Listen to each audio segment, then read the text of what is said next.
বাইরে নিয়ে কি করে দিবার ব্যবস্থা করে বাবা পিঠা বাড়ি বেঁচে গেছে বাচ্চা কাচ্চা রাখা পয়সা করি নাই আমার বাইরে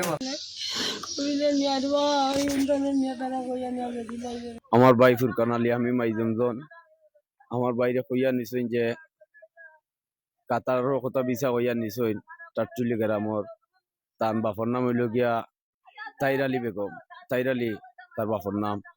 আর তার ছেলে নিছুন কইজিন এখন বাঙালি আছেন তাই আরবি মাথু থেকে এইবার সময়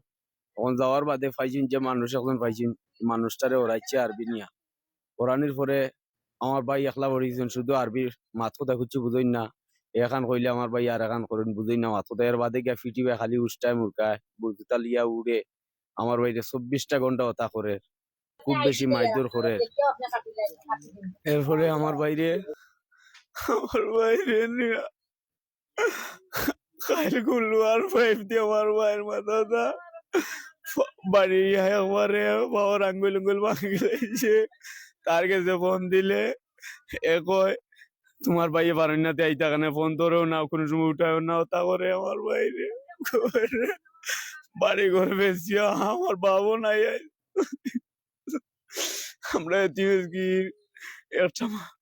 একটা বার তারা মা বাবা কেউ আলে ওরাতে বাড়ি খেয়ে তারা লক্ষ্য করেন না এও খেয়াল করে না আমার মাথাতে 12 ঘন্টা নাই বর্তমানে আর আমার অনেক ঋণদার আছে বুঝছেন এই জায়গায় যে জায়গা আমি 500 বেচছি এই জায়গায় আমার হইছে না বাদে আর আমি আর 1 লাখ আর 1.5 লাখ টাকা আমি মানুষের কাছে দান নিছি দান নিয়ে আমি আমার স্বামীরে ফাটাইছি বুঝছেন নি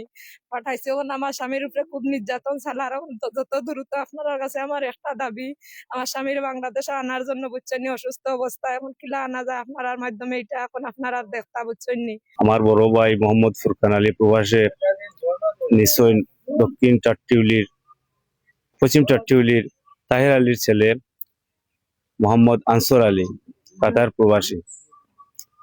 আমরা কইসুন তাই কাতার নিবা হইয়া আমরা কাছ থেকে অনেক সুন্দর কথা হইয়া নিয়া টাকা পয়সাও নিছই আর আমরা বাইরেও নিছই সব তার ডকুমেন্ট আমরা কাছে আছে এখন বর্তমানে ওখানে নিয়া তাই দিলাইছুন পাচার করিলি সৌদি আরব ওখানে আর এক দালাল কফিল দালালও আছে নিয়া দিয়া আমার বাইরে নির্মম ভাবে অত্যাচার করতেছে দিনের পর দিন এবং খাস কর্ম করাইছে এবং তান্ডে প্রতিবার মারধর করতেছে দিনে রাত্রে কোনো শান্তি নাই তান এখন বর্তমান অবস্থা শারীরিক তান খুব জটিল অবস্থা আমার ভাই বলেছিলেন যে ডাক্তারের কাছে নেওয়ার জন্য কিন্তু ডাক্তারের কাছে না নিয়ে সে আমার ভাইকে উল্টো হুমকি দিয়ে আমার কাছে বয়স রেকর্ড প্রমাণ সব কিছু আছে যে ভাই তোমাকে এখানে এনেছে কি আমি ডাক্তার দেখানোর জন্য তখন আমার ভাই কইছেন যে ভাই আমি তো এখানে ইচ্ছা করে আমি বেমার পড়ছি না আমার মারছে মারিয়া বেমার ফেলাইছে তোর কফিলে এখন আমি চিকিৎসা চাই আমার তো জান বাঁচতে হইব তোর কাজ করতে হইব তোর কাজ না হলে তো আমারে তুই বালা পাইতে না তোর কফিলেও বালা পাইতো না আমারে তো রাখতো না এরপরে আমার ভাইকে হুমকি দে গালাগালি করে মা বাবা তুলিয়া গালাগালি করে যেটা মনে ধরে ওটা করে এখন আমি এই বয়সগুলো আমার ভাই আমারে দিছুন শেয়ার দিয়ে আমার মোবাইলের মাঝে আমার কাছে আছে প্রমাণ আমি তার মা বাবার কাছে গেছি তার আত্মীয় স্বজন তাদের কাছে গেছি এবং যারা এই ভিসা সংক্রান্ত বিষয়ে আসলা সশরীরে উপস্থিত আসলা স্বাক্ষরও দিছুন তারা সবাই আমি জানাইছি গিয়া এখন আজ 4 দিন হয়ে গেছে বিগত আমার তাদের বাড়িতে গিয়ে জানানোর পরে আমাকে এখন পর্যন্ত কোনো কিছু তারা জানায় নাই এবং তাকে আমি বারবার বলেছি ভাই যদি আমার ভাইকে তুই মারধর করস আর যদি তোর এরকম কফিল খারাপ হয়ে থাকে তাহলে তুই আমার ভাইকে এই আঘাত না করে কষ্ট না দিয়ে আমার ভাইকে তুই ভাই আমার ভাইকে দেশও পাঠিয়ে দিয়ে আমাদের বিদেশের আর প্রয়োজন নেই আমি এখন সরকারের কাছে এবং আইনের প্রতি আমি দৃষ্টি আকর্ষণ করছি আমার ভাইকে যেন আপনারা সবাই সহযোগিতা করে এই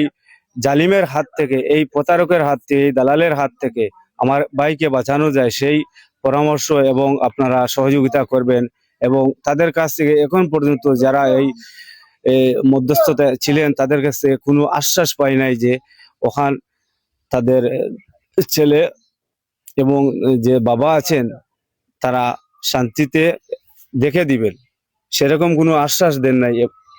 সেও আমাকে বলেছে, ভাই আমি কিছু করতে পারবো না, আমি তো জাস্ট এনেছি শুধু ভিসা দিয়ে, এখন আমি কিছু করার নেই।